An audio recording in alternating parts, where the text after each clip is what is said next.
guys! For today's video ay samahan nyo kaming dalawin ang Kinabuch.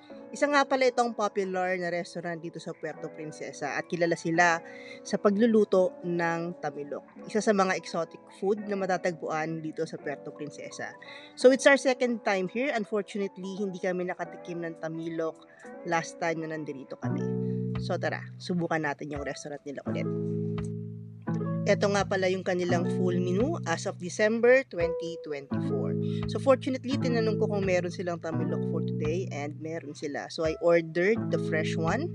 And dito nga pala ako unang nakatikim ng isa pang exotic food which is crocodile sisig na okay naman yung lasa. So tara guys, ito yung iba nilang mga menu.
Ayan guys, after a few minutes ay dumating na yung order naming fresh tamilok.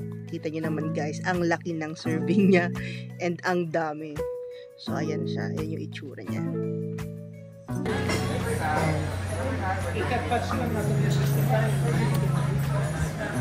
Honest review. Lasang siya ng bangos, mayroon sa lang. Pag masarap yung sumaw. Samahan ng sili. Tsaka beef. Tsaka beef, tsaka sili. Ayun guys, napakaguwi nung lasa niya and medyo makunat-kunat yung natikman ko. Pero okay naman siya. Especially kung mahilig ka sa mga exotic food at medyo may lansa. Ayun guys. Ito nga pala yung iba pa naming in-order sa Kinabuch. Order kami ng kanilang pinakbet.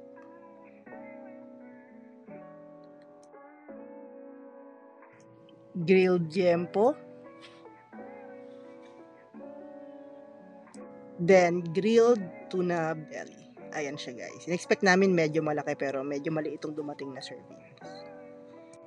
Okay, umorder din kami ng chichirong bulaklak na talagang nagustuhan namin. All in all guys, fair naman yung pricing and okay naman yung food nila.